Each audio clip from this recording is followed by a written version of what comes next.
আসসালামু আলাইকুম ওয়া রাহমাতুল্লাহি ওয়া বারাকাতুহু। সুপ্রিয় দেশবাসী, অত্যন্ত ভারাক্রান্ত হৃদয় নিয়ে আপনাদের সামনে উপস্থিত হয়েছি। আপনারা ইতিমধ্যে দেখেছেন আ উত্তরা দিয়াবাড়ি মাইলস্টোন স্কুল কলেজে হঠাৎ করে নিয়ন্ত্রণ হারিয়ে একটি বিমান বিধ্বস্ত হয়। সেখানে অনেক হতাহতের ঘটনা ঘটে। অনেক লোকের প্রাণহানি ঘটে এবং এই মুহূর্তে অসংখ্য মানুষ, বিশেষ করে আ মাইলস্টোন স্কুল কলেজের কর্মচারী এবং ছাত্র-ছাত্রী, কোমলমতি ছাত্রছাত্রী, শিক্ষার্থী যারা রয়েছেন, তাদের অনেকেই উক্ত বিধ্বস্তে হতাহত হয়ে এই মুহূর্তে হসপিটালে অবস্থান করছে।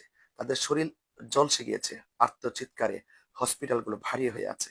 এজন্য আমি আপনাদের সকলকে অনুরোধ করব, সেই সমস্ত আহত রোগীদের জন্য রক্তের প্রয়োজন। তারা এই মুহূর্তে বিভিন্ন হসপিটালে অবস্থান করছে।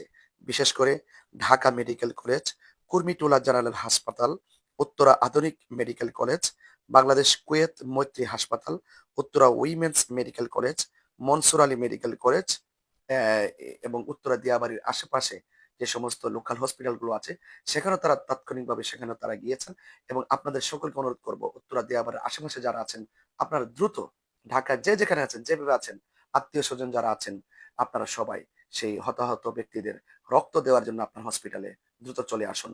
দাওয়াত বাংলাদেশ এবং তাহিরিয়া সুন্নি যুব সংগঠনের যারা কর্মীবৃন্দ এই মুহূর্তে ঢাকায় অবস্থান করছেন, আপনাদের সকলকে বলব, মানবতার হাত বাড়িয়ে মানবিক সাহায্যার্থে আপনারা সেই বিধ্বস্ত বিধ্বস্তে যে হতাহত আহ, যে রোগীগুলো রয়েছে, তাদের পাশে আপনারা রক্ত নিয়ে চলে আসুন।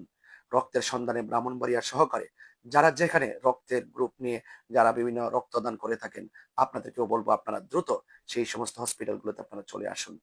যারা এই বিধ্বস্তে যারা প্রাণহানি হয়েছে, তাদেরকে যেন আল্লাহ পাক জান্নাতবাসী করে, এবং যারা মৃত্যুর সাথে পাঞ্জা লড়ছে, আল্লাহ পাক যেন তাদেরকে পূর্ণ সুস্থতার সাথে নেক হায়াত দান করে।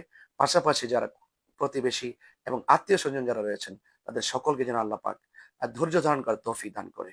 আল্লাহ পাক এই সমস্ত আকস্মিক বিপদ আপদ থেকে আমাদের দেশবাসীকে হেফাজত করুন। আসসালামু আলাইকুম ওয়া রাহমাতুল্লাহি ওয়া বারাকাতুহু।